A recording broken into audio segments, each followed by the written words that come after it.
Aujourd'hui je reviens pour vous parler de tous les trucs graphiques que j'ai lus dernièrement parce qu'après avoir terminé la première intégrale de l'Assassin Royal qui fait plus de 1100 pages, j'ai fait un petit break dans les romans et j'ai dévoré énormément de romans graphiques, de comics et de BD et puis j'avais envie de vous en parler ici. Bon, depuis que j'ai lu tout ça, je me suis entre-temps relancée dans de la fantasy, mais ça on en parlera plus tard. Les changements de lumière, on va adorer je sens. Je vous propose qu'on y aille assez rapidement parce qu'il y a pas mal de bouquins à présenter, donc je vais vous faire des mini-updates. Je pense que ça peut être assez sympa. C'est parti! J'ai lu les 2 premiers volumes de Midnight Tales avec Mathieu Bablé au scénario et tout un collectif au dessin. La lumière divine s'abat sur moi. C'était pas trop tôt, j'ai envie de dire. Midnight Tales, c'est un recueil de plein d'histoires différentes mais qui suivent toutes un gros fil rouge, l'Ordre de Minuit, une association de nanas badass qui combattent les forces du mal à travers le monde entier et à travers les époques. On va donc suivre des personnages en Thaïlande, en Inde, en France ou encore en Angleterre, et ce en 2017 ou dans les années 90, bref, vous avez compris le concept. Ces nanas, elles sont mandatées pour éliminer des malédictions ou encore enquêter sur des créatures surnaturelles et c'est ça que j'ai adoré. Suivre plein de filles dans leurs aventures rocambolesques, parfois touchantes, émouvantes, triste, mais aussi palpitante et sombre pour la plupart. Avoir cette trame principale de l'Ordre de Minuit, mais un coup de crayon différent pour chaque histoire, c'est super parce que ça permet de renouveler l'intérêt du lecteur, on ne s'ennuie jamais et en plus ça crée un univers unique. C'est extrêmement divertissant, c'est bourré d'action, ça se lit très vite, bref c'est vraiment délectable. Je trouve que c'est une super opportunité de découvrir plein d'illustrateurs et d'illustratrices différentes et le tout fonctionne hyper bien dans une ambiance gloomy et creepy mais débordante de solidarité féminine et ça fait plaisir. Un roman graphique qui m'avait fait craquer pour ses dessins, Sheets de Brenna Thumler. Sheets, c'est l'histoire de Marjorie, une jeune adolescente qui a perdu sa maman assez récemment au moment où débute l'histoire et qui a un papa malheureusement en dépression qui a un petit peu abandonné le navire familial et qui donc doit s'occuper toute seule de son petit frère et de la laverie que possède sa famille. Tout ça en plus de ses cours au collège il me semble et de ses tracas personnels dont elle ne peut pas parler à grand monde vu qu'elle est livrée à elle-même et qu'elle n'est pas très entourée malheureusement. En plus de ça, elle se fait à moitié harceler par un vieux mec relou qui veut absolument acheter leur laverie à moindre coût. Bref, le mec est prêt à tout et il est casse-bonbon. Tout va basculer le jour où Marjorie découvre qu'un petit fantôme a élu domicile chez elle et qu'il est bien décidé à l'aider et ce malgré le fait qu'elle ne soit pas vraiment d'accord avec ça, au début en tout cas. Je trouve que les dessins de ce roman graphique sont à couper le souffle. J'adore le style, j'adore le choix des couleurs, j'ai adoré feuilleter ce roman graphique. Je me suis attardée sur les petits détails, sur les paysages, bref c'était un régal pour les yeux. Et là-dessus c'est vraiment un gros coup de cœur. En revanche l'histoire n'est vraiment pas révolutionnaire, ça casse pas vraiment 3 pattes à un canard et j'étais pas hyper investie parce que tout simplement ça m'a pas spécialement embarqué. J'ai pas trouvé ça toujours très bien construit ni hyper clair. Les personnages sont pas forcément attachants d'après moi. Le truc que j'ai vraiment bien aimé c'est ce côté où les fantômes dans ce livre sont vraiment comme des draps, littéralement, comme nous on faisait quand on se déguisait quand on était petit et ça c'était mignon. Mais sinon c'était pas... Les dessins n'ont pas réussi à rattraper le côté bof de l'histoire. En gros c'était cool le temps que ça a duré mais ça ne m'a pas non plus laissé un souvenir impérissable si vous voyez ce que je veux dire. Ensuite j'ai très rapidement enchaîné les 2 premiers volumes de Black Magic de Greg Rucka au scénario et avec Nicolas Scott au dessin. Nicolas Scott qui, comme son nom ne l'indique pas forcément pour nous personnes francophones, est une femme. Ici on suit l'histoire de Rowan Black, une sorcière très puissante qui pratique la Wicca et qui descend d'une grande lignée ancestrale de sorcières et qui est également flic dans la vie de tous les jours, inspecteur il me semble. À la suite d'une affaire qui tourne très mal vraiment à base de morts, mort dans des circonstances bizarres et atroces, Rowan va découvrir que quelqu'un en a après elle et peut-être même après toutes celles et ceux qui pratiquent la Wicca, et accompagnée de sa meilleure amie Alex, elle va essayer de démêler tout ça. Encore une fois, j'ai adoré les dessins qui sont absolument incroyables. Forcément, je choisis mes lectures graphiques beaucoup en fonction des dessins, en fonction du résumé aussi, mais les dessins ça joue un rôle crucial quand même, c'est un peu le concept. Je trouve que Nicola Scott a un style ouf et j'ai vraiment très hâte et je suis très curieuse de découvrir ce qu'elle a fait d'autre parce que moi c'est typiquement un style que j'adore. Je trouve vraiment que le plot de l'histoire est passionnant, j'ai très envie d'en savoir plus, j'ai envie que les enjeux s'approfondissent. Les personnages je les trouve hyper intéressants, les relations qui les unissent aussi. Tout ça c'est très prenant, j'adore ce côté mystérieux, magique, bref on part sur un petit coup de cœur. Le seul bémol c'est que c'est un comics donc forcément ça se lit extrêmement vite, il se passe pas énormément de choses dans l'espace de 100 pages et malheureusement il faut attendre 2021 je crois pour le tome 3 et je ne suis que désespoir.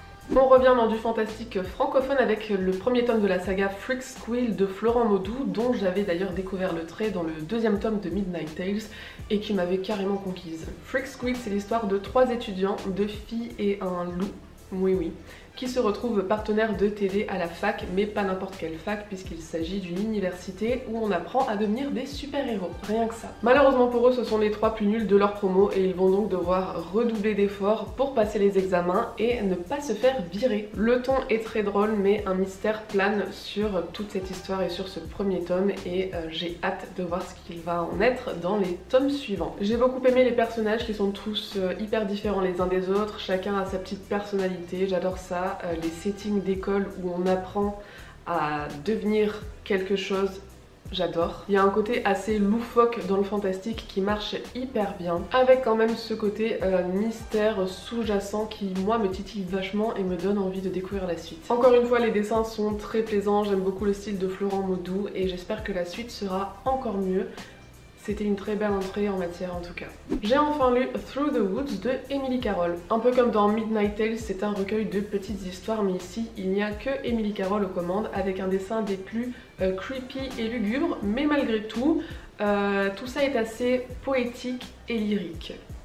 Oui, je sais pas trop comment c'est possible, mais c'est possible. Through the Woods, c'est comme des petits contes horrifiques, des petites histoires qui font peur, qu'on pourrait se raconter au coin du feu, le soir de Halloween par exemple. Et franchement, ça fait son petit effet, j'ai eu mon petit lot de frissons. Toutes les histoires sont empreintes de fantastique et d'étrange. Tout est très mystérieux et comme dans beaucoup de contes, il y a toujours une chute à la fin, que d'ailleurs, je n'ai pas toujours comprise. Ici on a des dessins très parlants qui illustrent si bien le propos d'Emily Carroll et c'était vraiment glaçant à lire. Je trouve que c'est hyper efficace parce que c'est écrit très simplement mais à chaque fois on a envie de tourner les pages hyper vite pour avoir le fin mot de l'histoire. Par contre à chaque fois que j'en terminais une d'histoire j'étais en mode